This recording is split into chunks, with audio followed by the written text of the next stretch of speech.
I am Woman, Hear Me Roar in numbers too big to ignore. Anyone who was around in the 1970s will know this song as the anthem for the emancipation of women in that era. It defined quite a lot of women in that era. Women roared into the Ambridge cricket team in March of last year, not because they were inherently wanted, but because there was a shortage of men. Now, in spite of the fact that sounds like a very feminist title, I have taken a fairly interpretive approach, which means I've tried to look at everybody's perspective from their perspective, without judging them too harshly. It was a bit difficult at times. But what happened in Ambridge is very much reflective of what is going on in cricket and in sport in general, particularly for women's cricket. And I could spend half a day talking about all of this, so I'm going to try and do it in 1 minute.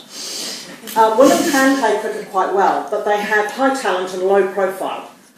They are often overlooked when it comes to discussion of cricket, and that's both for women's cricket and women in cricket. And when we're talking about sport, there is a differentiation between women's sport and women in sport. Women's cricket is where you have women playing cricket with other women, and women in cricket, they could be playing with men or other people. There has been a centuries-old practice of gender-based differentiation in sport, which is now being questioned, and it's being questioned almost every day, and the pace at which that questioning has occurred or increased over the past year has been quite great. It's questionable partly because in some cases there's no need for it, but there are also people who don't identify with either gender. But generally, men's sport is the high ground. So we have the Cricket World Cup, the Ashes, and then we have the Women's World Cup, the Women's Cricket World Cup, and the Women's Ashes. Now this is really strange for cricket, because the Women's Cricket World Cup predates the men's by at least 2 years. The women got there first.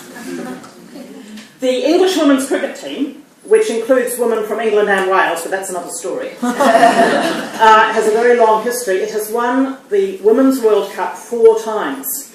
Guess how many times the men have won the World Cup? Zero. Absolutely zero.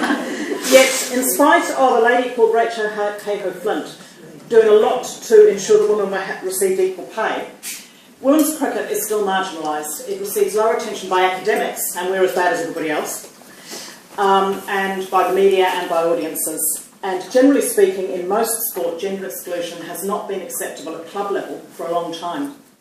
Quite a lot of national bodies have been placing quite a lot of pressure on clubs to open up. At national level and county level, it is still acceptable.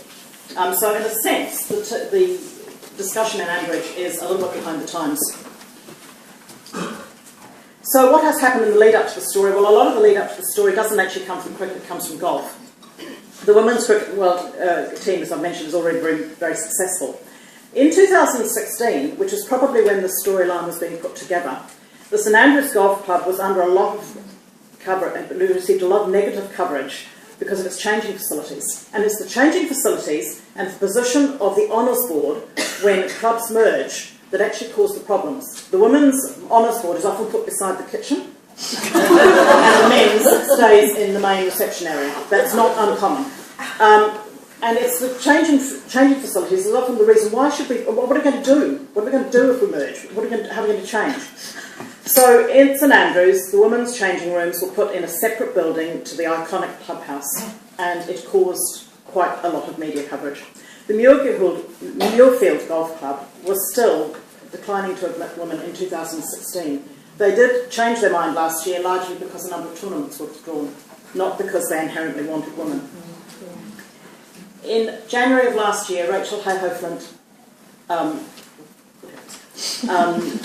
died, and that was probably coincidental because the storyline would have been well underway. Now, I'm not going to go through the whole story. You probably know the story, and that's just there as a quick reminder. Harrison couldn't get people to get into the team, so he decided that having a woman would be a good idea. He had to have 2 AGM attempts, one at which he lied, and somebody else is talking about that later. There were controversial arrangements for the first tryout of women in which Harrison made assumptions about who would be interested. He then had more inclusive arrangements, and he's had difficulties all the way through ever since. Now, what happened in relation to...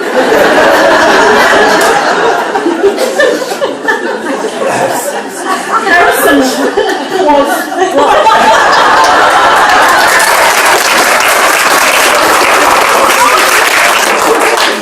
Harrison was right about who would be interested, but But he made an assumption which he should never have done. He was accused of being ageist because he made that assumption. But there were 3 people who he thought would be interested, and they were. One of them just wasn't very talented. In fact, she was rubbish.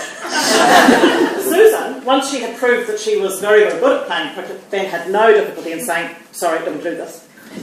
Usha represents one of the biggest difficulties for coaches at club level, because she's interested and not talented. And it's the inexperienced coaches at club level who have little training who are having to deal with one of the most difficult situations in sport. But that's nothing to do with gender, so I won't go into that. This just shows you very briefly the different perspectives. There's the coach, there's the woman, and there's the men. The men were divided on almost everything.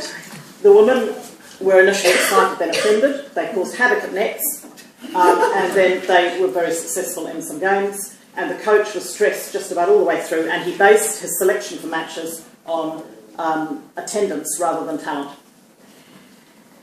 The storyline very conveniently removed a whole lot of issues that would still be continuing in most clubs. You notice I didn't say in real life. In most clubs. The story is no longer profile. Women actually helped remove the story.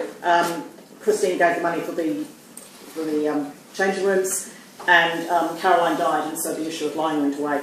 In the match against Netherfield, the women were triumphant, and women have continued to be triumphant in England and Wales.